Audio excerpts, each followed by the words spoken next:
What's going on? It's Astronaut H, and this is the What More Do You Want Network. Now, in this video, I will be discussing WNBA news, and it looks like the Indiana Fever have been eliminated from the WNBA playoffs.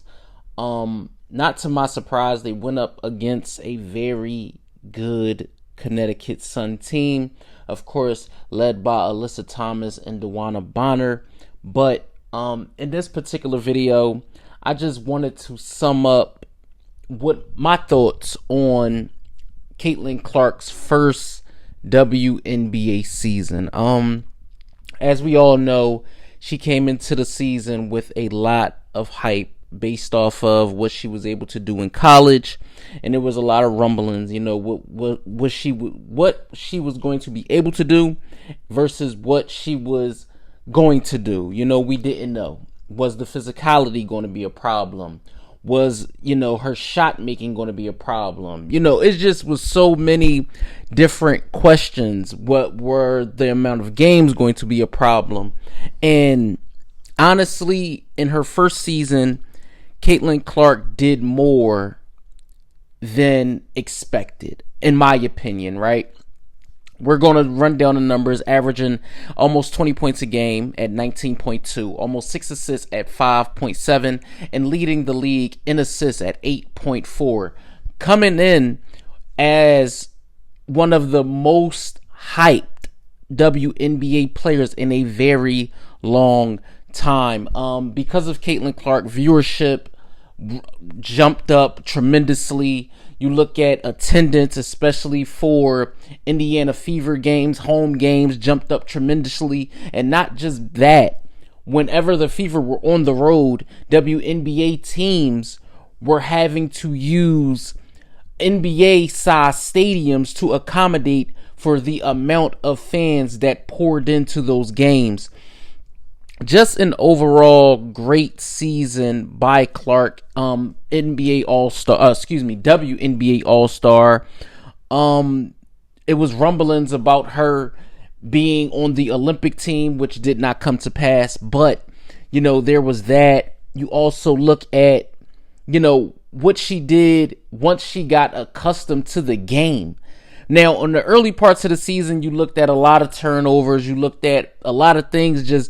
She had to get acclimated to the actual, style of play, to how her teammates wanted to play.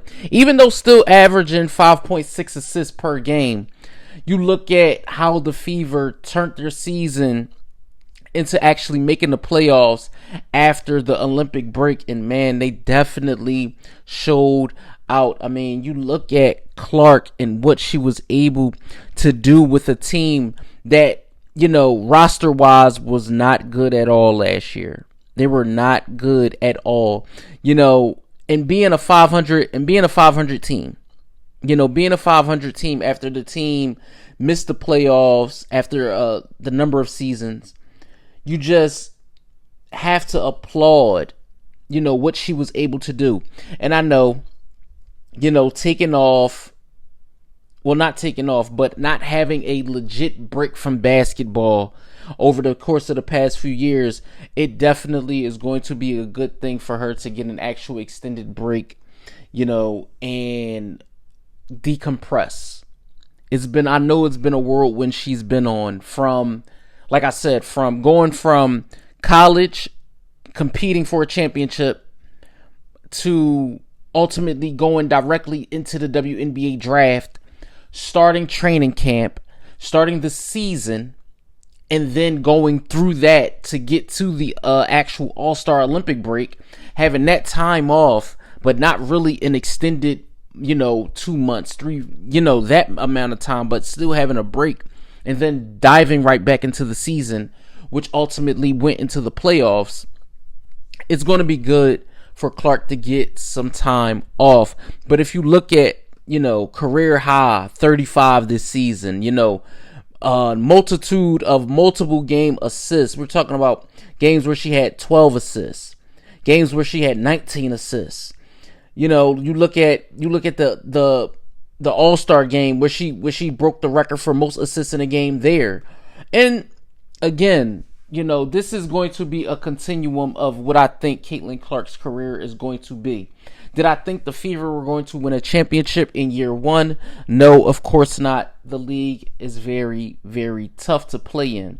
But what I did see from not only Caitlin Clark, but from the Indiana Fever as a whole, is this year showed that they have the pieces in place to ultimately be able to compete and get better. And that's all you want from everybody involved. You saw what Aaliyah Boston did in her second season. And again, like I said, this is the 1-2 punch there with Boston and Clark is going to work very, very well. Rookie of the year by leaps and bounds, but being fourth in MVP voting says something about what she was able to do this season mostly. But unfortunately, the train stops here for the Indiana Fever and Caitlin Clark, but a job well done, not only by her, but the league by and large. I look at it as the league is in a great, great space,